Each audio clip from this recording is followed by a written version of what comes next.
ke dalam liang lahat. Ini subhanallah loh. Makanya ojo buru-buru mulai, ojo buru-buru, jangan sering-sering pulang kalau sakit. Nanti nggak dapat kemuliaan. Ini muridnya Imam Ghazali itu kayak gitu. Satu hari setelah dikuburkan mayat dari anak ini, Imam Ghazali waktu itu bermimpi ketemu dengan anak ini. Anak ini senyum-senyum di tempat yang paling indah. Ini saya temukan cerita ini di Kifayatul Atqiya. Ya, kitab Kifayatul Atqiya. Ya, senyum-senyum itu anak tadi. Senyum-senyum menyapa Imam Ghazali. Datang dan ditanya, "Wahai saya, alhamdulillah." Dia mengatakan begitu, "Alhamdulillah saya sekarang sudah enak." "Kamu kok bisa punya kemuliaan semacam ini, Leh?" kata Imam Ghazali. "Bagaimana saya tidak mempunyai kemuliaan ini? Wahai saya meninggal dalam keadaan di jalan Allah, yakni di pondok pesantren. Saya nggak pulang waktu itu." Itu namanya husnul khotimah. Ya non, husnul. Nah itu coba ditiru. Ojo sikit-sikit pulang, panuan sikit aja pulang itu. Jerawatan sikit pulang. Sabar dulu kabul. Ojo titik-titik pulang. Apalagi belum selesai pulang. Nggak mondok lagi. Mati mungko mati husnul khotimah. Ya. Nah, itu. Jadi itu. Ada orang yang punya perilaku semacam itu, matinya dalam keadaan mulia. Tapi ada orang yang mati dalam keadaan jelek. Siapa itu? Mereka yang melakukan perkara haram. Contohnya tadi itu, bonceng cewek, jebret, mati loro-lorone. Nah, itu jelek. Termasuk orang yang paling jelek, kata Nabi adalah wa asyaru utawi saele-ele iman. Ngene-ngene, wa asyaru utawi saele-ele minhu saking man iku man wong tola kang dawa apa umruhu umure man wasa'alan apa fi'lu penggaweane man. Termasuk orang yang paling jelek adalah orang yang panjang umurnya tapi ndak tambah baik-baik perbuatannya, tambah jelek-jelek perbuatannya. Itu yang paling jelek orang. Walayatubu lagi dia tidak pernah bertobat. Ya, orang yang melakukan perkara jelek, udah perkara jelek dilakukan, dia nggak mau tobat. Itu orang yang paling jelek. Beda dengan para wali yang kemarin saya ceritakan. Mereka ya perampok internasional, pemain judi lintas negara,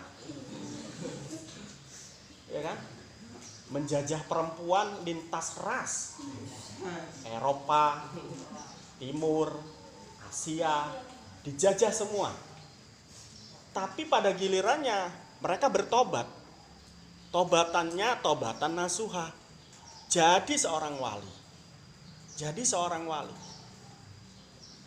Apa yang dimakan dipuasai, jadi badannya kurus. Apa yang dilakukan berupa perjudian dan minum-minuman keras, dia hentikan dan dia menyesali. Dia bertobat, astagfirullahaladzim. Ini begitu. Ini bagus. Ya, mantan preman itu bagus. Yang susah kan mantan santri itu katanya. Kalau sudah jadi orang baik, jelek, itu namanya mantan santri. Itu namanya nggak bagus. Ya, tobat. Ya.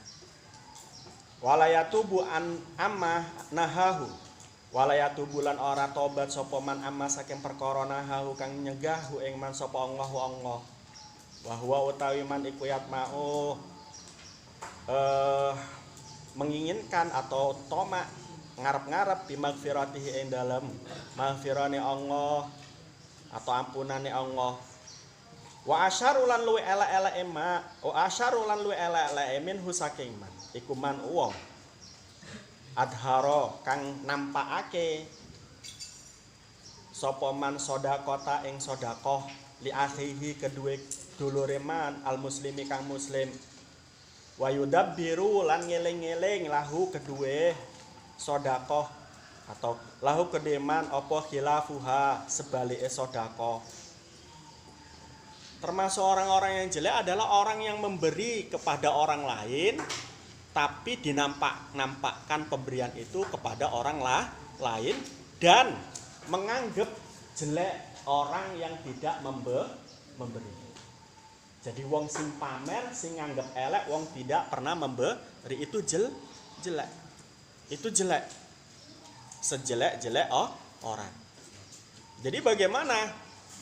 Ya, sedekah itu harusnya baiknya memang disembunyikan. Tidak ada orang tahu agar apa? Tidak sombong dan tidak riya. Dan bagusnya lagi, jikapun seandainya harus dinampakkan, itu adalah diniati untuk biar orang lain meniru sedekahnya kamu. Gak apa-apa. Jadi tidak semua sedekah yang dinampak-nampakkan kepada orang lain itu jelek. Tidak. Ada juga sedekah yang dinampakkan itu jadi bagus. Karena apa? Untuk memberi contoh kepada orang lain. Nah, di yatim itu, di FB yatim itu saya nampakkan semua siapa yang sedekah. Ya. Siapa yang memberi kepada yatim piatu. Gunanya apa? Biar banyak orang niru. Selain itu juga biar ini adalah menjadi bagian dari transparansi, ya, pengumpulan dana yatim piatu. Itu begitu. Jadi tujuannya tidak ada yang lain, tidak untuk membangga-banggakan orang yang memberi, tidak, tapi untuk tahadus binikmah, menceritakan kebaikan-kebaikan orang lain agar ditiru kepada orang lain. Contohnya tadi saya sholat itu, saya bisa saja sholat duha itu di rumah. Tapi enggak, saya sholat di situ, kamu enggak sholat, ya enggak? Ya enggak. Makanya sholat di situ aja lebih baik biar ada kamu sholat. Lah wong saya sholat di situ loh, Adi enggak pernah sholat itu, Iqbal enggak pernah sholat. Ya enggak? Ya enggak? Kok enggak sholat? Di Pedi juga enggak pernah sholat. Enggak nampak saya sholat. Wisnu juga. Nah itu dari mana aja kan? Kawan-kawanmu punya pahala banyak, kamu kok enggak mau ikut-ikut dapat pahala itu? Ya? Nah besok sholat, semuanya wajib sholat duha. Nah itu, ini untuk tarbiyah, untuk pendidikan, untuk ngajarin kamu biar jiwamu itu mau melakukan sholat, melakukan sedekah. Itu nggak apa-apa. Ya kalau seandainya nggak kayak gitu kan, kamu nggak mau sholat. Wa asyarulan saele-ele minhu saking nas man utawi sapane wong dahaba kang ngilangake apa awalu umrihi awale umure man khoflatun ngene dahaba ngilangake awala umrihi ing dalam kawitane umure man apa khoflatun lali wa akhirulan akhire umure man iku kaslun males an taatillahi maring taat Allah. Dan sejelek-jelek orang itu yang nomor selanjutnya tandanya adalah orang yang menghilangkan awal umurnya untuk taat kepada Allah. Lagi pula ketika di akhir umurnya dia malas. Jadi orang itu harus semangat bertaat kepada Allah sejak awal dia lahir. Nanti di akhir juga begitu, jangan henti-henti taat kepada Allah. Ya enggak? Biar nanti jadi orang yang mati dalam keadaan husnul khotimah. Ya, husnul khotimah itu artinya apa? Orang yang dalam akhir hidupnya dalam hal kebaikan. Itu begitu. Ya. Sudah berapa menit? 15 menit. Oke, selanjutnya faslun ai hadza faslun utawi iki ku fasal siji. Fi alamatil khairi ing dalam tondo-tondone kebagusan. Pasal ini akan menjelaskan kepada kita tentang tanda-tanda kebaikan. Apa saja itu tanda-tanda kebaikan? Qala dawuh sapa Kanjeng Nabi Muhammad sallallahu alaihi wasallam.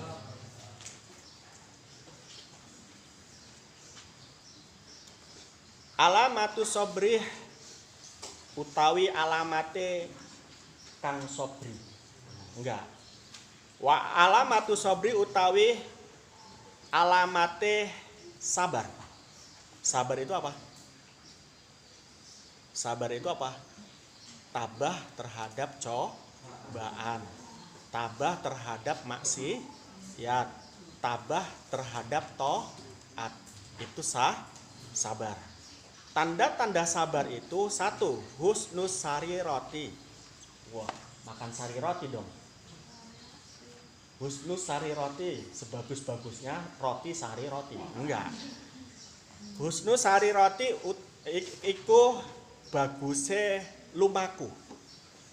Bagusnya lumaku itu bagusnya kita berjalan menuju Allah. Jadi gini, tadi kan saya cerita ada wali, ya.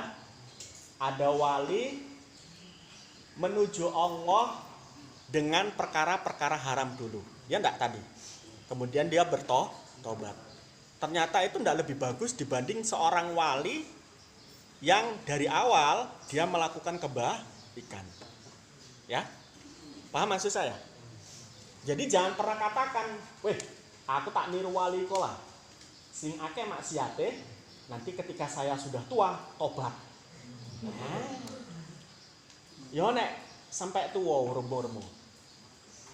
Lawang saat semacam ini, sik ngaji semacam ini, kita duduk bersama semacam ini, iso kejet-kejet kok. Ya ndak? Tanpa sakit, betul ndak? Kena jantung makdet begitu kan? Mati. Itu jangan pernah begitu.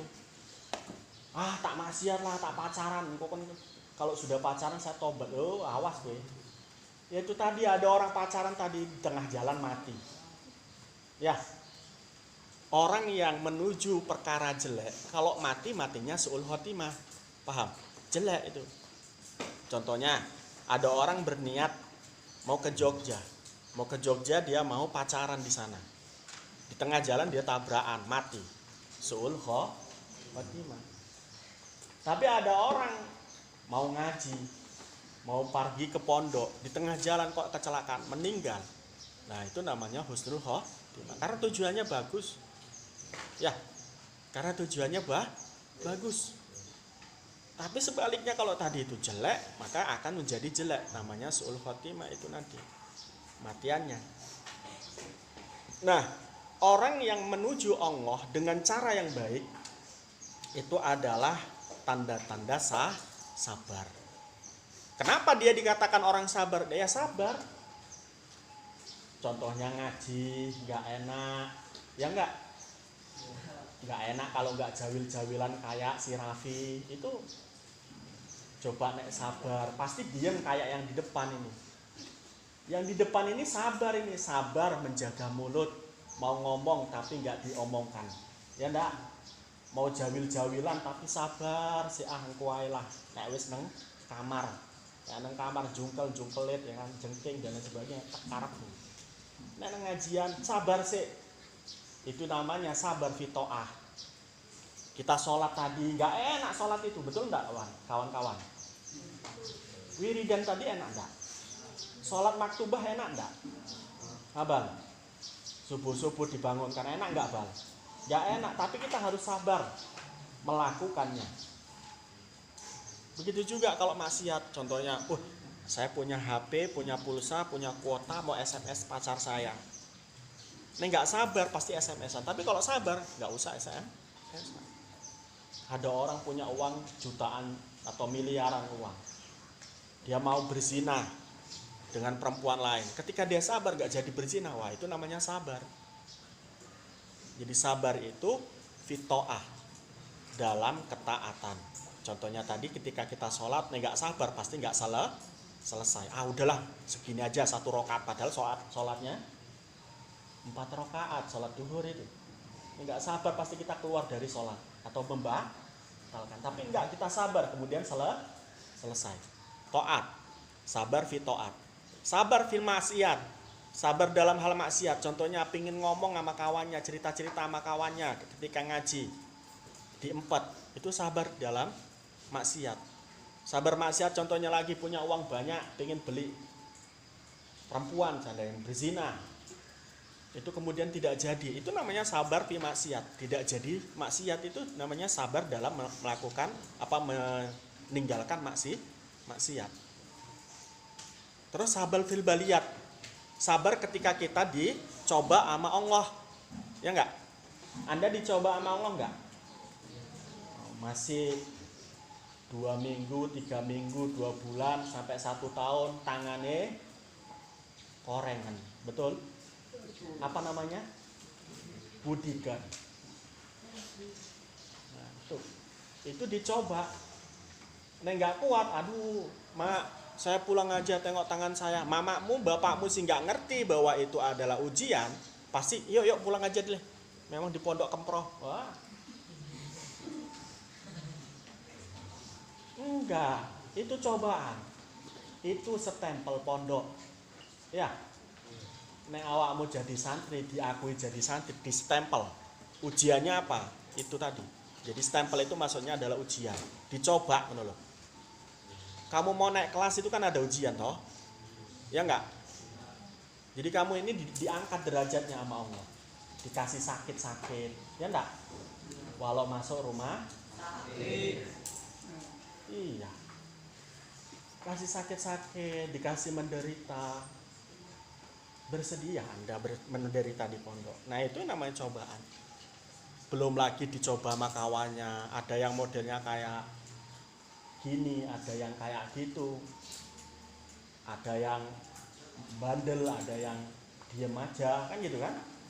Ini cobaan semuanya. Dicoba kok lulus, di pondok kok tenang.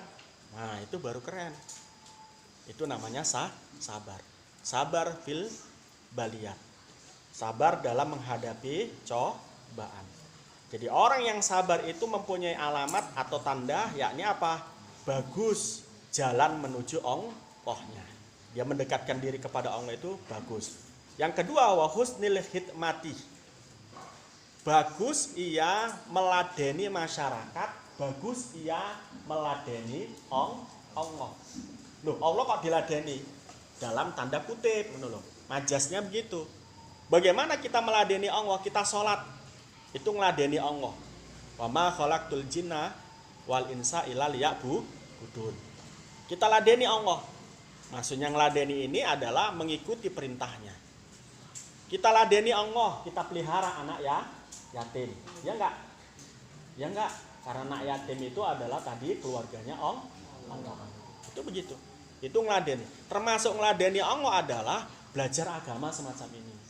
Ya, itu ngeladeni Allah. Ngeladeni menungso piye? Ya, kebutuhannya itu disiapkan.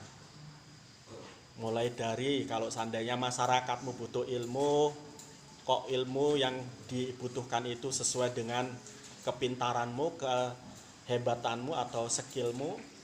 Ya, dalam hal agama contohnya, ya kamu harus ngeladeni, ngajari masyarakat tentang ilmu agama.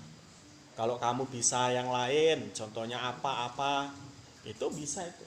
Itu namanya ngeladeni masyarakat. Nah, ini tanda sabar.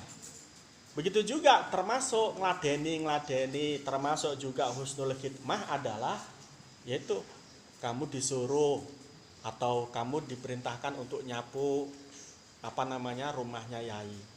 Nyapu pondok, nyapu piket, ya enggak? Itu dianggap itu jadi khidmah atau mengabdi diri kepada masyarakat, mengabdi diri kepada Allah.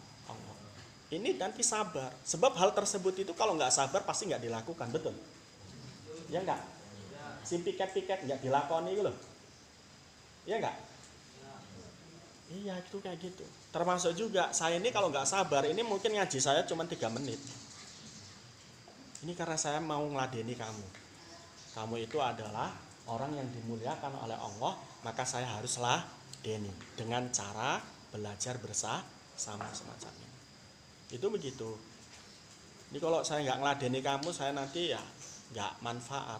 Kalau saya nggak manfaat berarti nggak sesuai khairun nas indallahi anfa'uhum linnas. Itu begitu. Jadi ditulis itu di dalam kaosnya. Aku mengabdi, maka aku ada. Itu begitu. Itu semboyannya.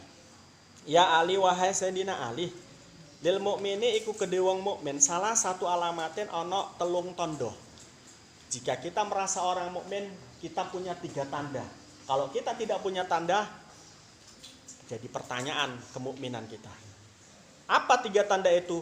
Buhdul mal, membenci terhadap harta. Kamu membenci terhadap harta atau mencintai? Hah? Beda, ada mencintai harta, ada memelihara harta. Ya, kalau mencintai harta, hartanya itu takut dia kehilangan. Ya. Dia takut kehilangan harta. Itu adalah orang yang sangat-sangat cinta terhadap harta. Sehingga sedekah tidak mau. Sehingga zakat tidak mau. Itu sangat-sangat cinta kepada harta. Ciri-ciri dari orang mukmin itu adalah yang tidak cinta terhadap harta atau benci terhadap harta, yang pada gilirannya dia gunakan hartanya di jalan Allah, enggak pelit. Itu loh. Ketika dia punya uang, dia sedekah. Ketika dia berkewajiban zakat, dia melakukan zakat. Itu namanya orang yang tidak cinta dengan harta. Ya, termasuk ciri daripada orang mukmin adalah benci terhadap harta. Tapi jangan pula diartikan kalau sudah punya harta, saya nggak suka harta. Saya nggak harus mencari harta karena saya benci. Enggak begitu maksudnya. Cari harta sebanyak-banyaknya sehingga nanti kita bisa haji. Betul. Cari harta sebanyak-banyaknya. Nanti kalau kita sudah banyak harta, bangun masjid. Tadi malam saya sudah katakan itu toh. Man bana masjidan fil ar banallahu baitan fil jannah. Kalau ada orang yang membangun masjid di muka bumi, pasti akan dibangunkan rumah di surga. Itu begitu. Cari uang, cari harta biar bisa beli mukena yang cantik, yang nggak bleketek, ya, yang nggak warna hitam. Nggak, maksudnya yang putih tapi berubah warnanya warna coklat gitu ya. Cari harta biar beli kopiah yang bagus, ya, jangan yang warna belang-belang kayak punya si Doni. Itu cari harta. Jadi yang dimaksud dengan buhdul mal ini adalah punya harta tapi tidak tergantung dengan harta. Jadi gitu. Punya kita harta, mobil punya, rumah punya, istri punya, anak punya, dan lain sebagainya. Tapi hati kita nggak melulu kepada harta tersebut. Ada orang punya mobil atau motornya disayang banget, itu kan suka dengan harta. Ketika motornya hilang, wah, gendeng atau gila. Harusnya dia sadar bahwa apa yang kita miliki adalah titipan Allah. Sehingga dia ketika kehilangan tidak terlalu memikirkan. Atau bahkan ketika memiliki, dia tidak melulu memikirkan hartanya sehingga sombong. Ya. Sampai sombong, dia pikir, wah, saya punya mobil, saya punya rumah, mobil saya itu Ferrari ada 6. Itu namanya nanti pada gilirannya jadi sombong. Tidak menyukai harta atau benci terhadap harta. Ini tanda orang mukmin. Tanda orang mukmin selanjutnya adalah buhdun nisa. Benci terhadap perempuan. Yang dimaksud benci terhadap perempuan itu bagaimana? Ada perempuan langsung benci gitu? Enggak. Maksudnya adalah tidak terlalu memperhatikan perempuan. Sekedarnya saja. Kalau cinta secintanya saja. Karena Allah mengatakan, ya,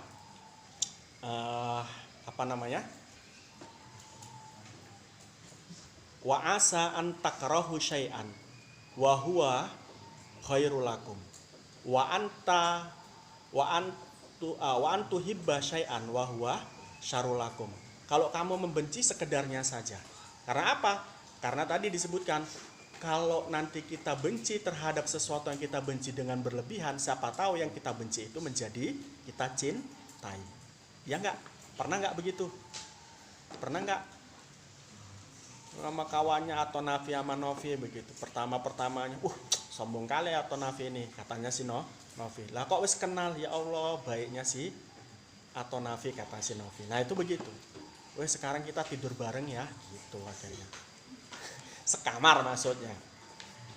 Nah itu begitu. Jadi ya sejelek-jelek tanda-tanda orang yang tanda-tanda orang yang mukmin itu adalah membenci perempuan. Maksudnya tadi udah saya sebutkan ya, bukan membenci ketika perempuan itu ada, tapi tidak tergantung hatinya, tidak cenderung hatinya ya melebihi kecenderungan yang lain terhadap perempuan. Wabuhdul kalami, termasuk orang yang mukmin, tanda-tanda orang mukmin adalah benci terhadap wabuhdul kalami lan benci terhadap guneman fi iradin nasi ing dalam mengo menungso. Orang yang mukmin itu punya tanda nomor 3, dia itu membenci perkataan-perkataan yang perkataan tersebut bisa memalingkan, menyakiti orang lain. Itu sudah semacam itu kah kalam Anda atau ucapan Anda? Nek ngomong iku nyakiti wong atau nganyesno atine wong? Ya harusnya ya nganyeskan. Manggil kawannya, "Hei, Pacul. Hei, Ibnu." Nah itu. Sini ngomongnya enak. Nah itu gak enak. Kayak orang perang gitu namanya. Jadi yang enak-enak. Ngomongnya yang enak-enak. Terlebih-lebih jangan pernah maki-maki. Ya, memaki-maki kawan, mengumpat-ngumpat kawan. Ya. Itu ciri orang mukmin. Oke. Ya Ali, wahai Sayyidina Anilil Akil. Sekarang kalau tadi itu tanda-tanda orang mukmin, tanda orang mukmin ada 3. 1, membenci harta. Yang kedua, membenci perempuan. Yang ketiga, membenci perkataan yang menyebabkan orang sakit hati. Nah, tanda-tanda orang yang berakal. Anda berakal atau enggak? Berakal enggak? Berakal. Karena al-insanu hayawanun natik. Manusia itu adalah orang yang hewan yang bisa berbicara dan dia dilengkapi dengan akal. Sementara ada hewan yang kayak manusia namanya monyet. Itu enggak punya akal. Menurut Darwin kan nenek moyang manusia itu monyet. Kamu setuju enggak itu? Kenapa? Ya soalnya kalau kita disamakan sama monyet ya nggak mau lah ya kan? Dasar keturunan monyet, kan nggak enak itu. Kita ini keturunan Nabi Adam. Ya. Nah, orang yang berakal contohnya atau ciri-cirinya ada 3 juga. Yang pertama adalah al-isti'anah bidunya. Ya, alal akhirah. Al-isti'anah bidunya alal akhirah. Al-isti'anah tuh ngalahake bidunya kelawan dunia, alal akhiratnya ngatasi akhirat. Atau gini, al-isti'anah tuh amri pitulung gitu. Bidunyatik kelawan dunia, alal akhiratnya ngatasi akhirat. Tanda-tanda orang yang berakal itu adalah dunianya atau kehidupan dunianya itu menjadi bekal kehidupan di akhirat. Itu orang yang berakal. Sering saya katakan dalam sebuah hadis itu ad-dunya mazra'atul akhirah. Dunia itu adalah ladang untuk kita nanti di akhirat. Sangu untuk kita nanti di akhirat. Itu dunia. Maka sekarang kalau di dunia hidupnya kita ini harus memperbanyak amal nanti untuk dunia, untuk akhirat kita. Ya, kalau kita nanti di akhirat sudah banyak amal, kita enak. Enak. Ya. Jadi ciri-ciri daripada orang yang berakal adalah dunianya bisa menolong untuk ke akhirat Ya. Yang nomor selanjutnya, contoh orang yang berakal adalah wahtimalul hafa. Ya. Dia itu menanggung kesusahan, wasobrulan sabar, ala syadaidi terhadap sesuatu yang berat. Jadi orang itu harus sabar terhadap perkara-perkara yang menurut dia berat dilakukan. Contohnya mondok. Ini nanti yang baru-baru mana? Coba Mbak itu, ada itu yang baru, kamu baru. Yang baru coba angkat tangan coba. Coba Mbak. Enggak apa-apa. Berapa yang laki-laki? Cuma 2. Lah kamu, Ndre? Baru kurus. Kamu? Ya, 2 tok. Nah, kamu yang baru mondok ini harus sabar juga. Itu menghadapi apa yang berat, yakni nanti kamu harus beradaptasi ya dengan kawan-kawan yang baru. Siapa namamu? Ibnu, ketemu dengan Ibnu.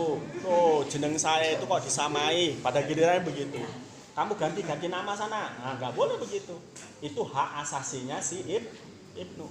Nah, itu begitu juga nanti. Wah, kok kita beol itu kok harus antri, ya enggak? Nah itu karena apa? Itu adalah perkara-perkara berat. Kalau Anda kuat terhadap perkara berat itu, ya insya Allah Anda menjadi orang yang berakal. Karena perkara berat itu nanti memunculkan perkara yang ringan, yang enak.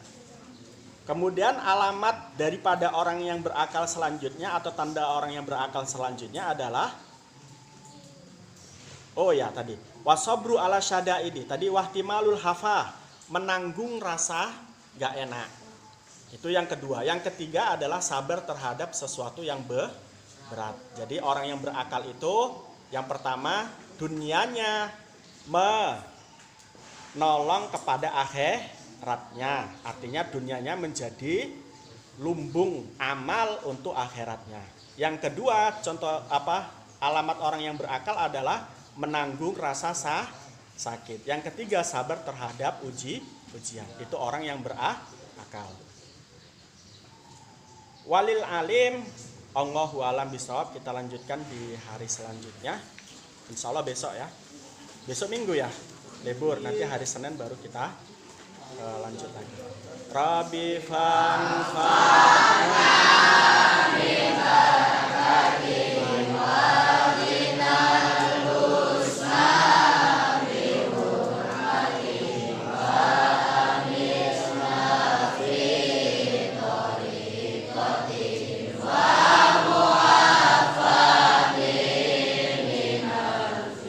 Bismillahirrahmanirrahim. Allahumma inni astadiuka alam tanihi wardudu ilayya hajati ilaihi wala tungsinihi ya rabbal alamin barakatil Fatihah.